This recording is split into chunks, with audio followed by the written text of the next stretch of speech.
one of the people on my blog sent in a question. He's a coach, and he says, I feel like a fraud, a imposter, a hypocrite. I'm telling clients to do things that I'm not even doing. And he says, I don't like that feeling, and what do I do about it? Every human being lives by a set of priorities, a set of values. And whatever's highest on that list of values, you will spontaneously do. You won't need to be reminded or motivated or incentivized to do it. You'll just do it. In my case, it's teaching. I teach every day. But anything that's low on your value is an area you'll procrastinate, hesitate, frustrate. You won't do it. Not unless you get motivated to do it or somebody forces you to do it. And so we resist things that are low, and we are persistent in things that are high. So if you're telling clients to do something that is low on your values, you're going to have that feeling because you're not doing it.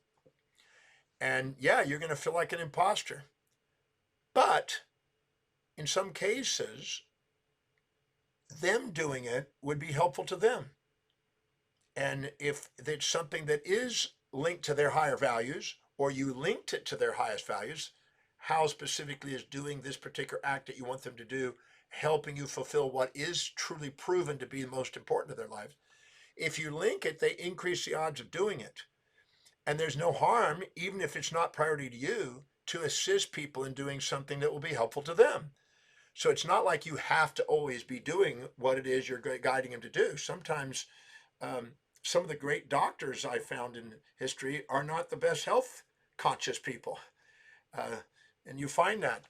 But if you really want to not have that feeling, that imposter syndrome, you can either allow yourself to go, if it's applicable to this individual, what I'm saying, and it's good advice, it's quality advice, and it's practical, and they're doing it, and they're getting a result, then it's not necessary always that you are doing the same thing. It may not apply in your life as it does to their life. So you may not have to do that. You know, that's maybe not the highest priority thing for your life. But if you would like it to be where you're doing the same thing, you can. You can ask how specifically is doing that action that I'm telling people to do going to help you fulfill what is highest on your value, and answer that 20 or 30 times until you get a tear in the eye and you see how it's on the way to what you want, not in the way. Because otherwise you're going to have a procrastination, hesitation, frustration. And that, what does, it elevates it on your value list, and so you do it. Now you have a priority to do it. But if it's not really priority to you, but it is priority to them to do those actions to get what they want, then I wouldn't beat myself up about it.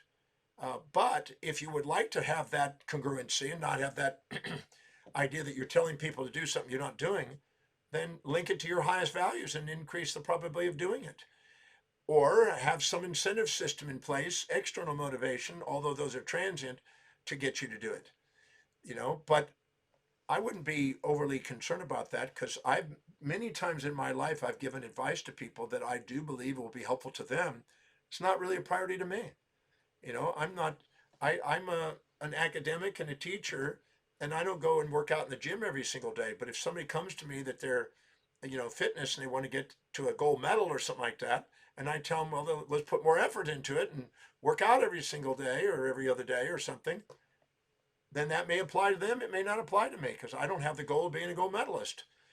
I work out my brain every single day. That's where I work out. I just find out where is the form that I'm asking them to do it in my life, because I'm working out every day, my brain, but I'm not necessarily working out my body every day. Although today I did. I got to work out today. But the point is that it's not always essential that you do everything that you tell your clients to do. It may not apply to your life. But if you'd like it to do it, link it to your highest values by asking how specifically is doing this going to help me fulfill what's meaningful to me. Or go and find out where you are doing it in your own form that's an equivalent to that, because you may be doing it in a different form than what they're doing, but you're doing it. Or listen to yourself and go, you know what, I'm not going to advise them on that topic. I'm going to leave it and stick to my areas that I know and I'm confident in. I'm demonstrating and exemplifying. The greatest teacher is exemplification, so it's our advantage to do so. So you may want to take on clients and specialize in the thing that you are masterful at.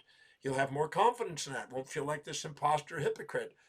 But I don't know if that's always necessary to feel like a hypocrite just because you don't do everything you tell people. It's not necessarily always the need for you to do it, but it may be for them. So keep that into context and use it wisely and link it to your values if you want to do it, or stick to what you are already competent and exemplify already and target the audience to people that are you're living your life and walking your talk.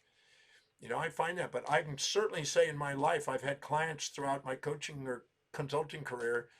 I'm more a consultant than a coach, but I have certainly told people things that I'm not necessarily doing. It's not applying to my life.